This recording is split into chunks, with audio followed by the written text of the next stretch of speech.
Hey everyone! Krishnashtami is coming around very soon, and I have some cashews in my pantry. So I thought, why not make some Kaju Katli at home itself? So let's get started with the recipe. To make the sugar syrup, we will require 250 ml of water and 400 grams of sugar. I like to use brown sugar instead of white sugar. You may go ahead and use white sugar alternatively. To this syrup, I will be adding 5 ml of saffron oil. Cashews do not have a flavor of their own. So here I have added saffron oil. You may use the flavor of your choice. Cardamom is the best suited choice besides saffron. Now we will be boiling the sugar syrup so that it reduces to half its quantity. While the sugar syrup is boiling, I have taken 400 grams of cashews and added it to a bowl. Now we will take these cashews and add them to a mixer grinder and grind them to a coarse powdered texture. Here you need to make sure that your mixer grinder is devoid of any moisture.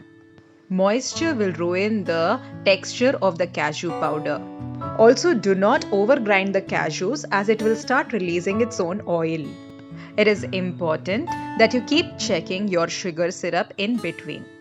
We need to avoid the sugar syrup from catching at the bottom and burning at all times. Once the sugar syrup has reduced to half its quantity, you will come to know that the sugar is nearing the stage of achieving one string consistency. To check this, take a spoonful of sugar syrup, allow it to cool down slightly so that you can touch it. Now, stick your fingers together to check if the string is forming.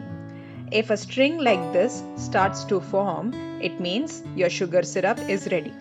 At this stage, we will be adding the cashew powder to the sugar syrup and whisk it around.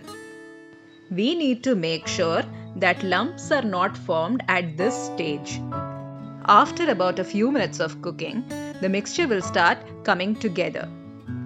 When the Mithai starts to leave the vessel, you know that it is nearing the stage of completion. I am using a food grade spatula to move the Mithai around. I take a little bit of the Mithai in my palms, roll it around to check if it sticks to my palm. If the ball starts to come out smooth without sticking the palms, it means it is ready. Now we can switch off the flame and stop the cooking process. Now we will take a plate and a brush and grease it evenly with ghee.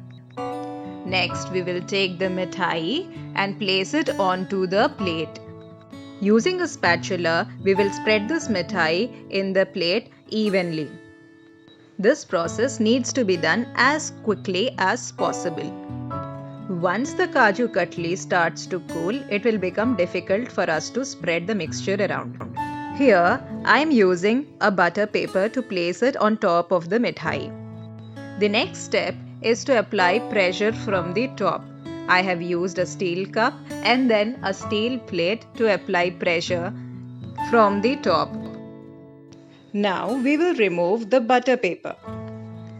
At this stage, if the Mithai looks a little crude, it is still okay because it is warm to touch and we can work with it. Here we will add a dollop of ghee to the top and brush it evenly on the surface. Now all that we are left to do is slice the Mithai as per our desired shape. And lo behold, your Kaju Katli is ready to be served. Made at the comfort and convenience of your home space. The next time you are gifted a dry fruit box from your friends or relatives, do not forget to use those cashews to make Kaju Katli. For more recipes, do like, share and subscribe at Veggie Life. Bye!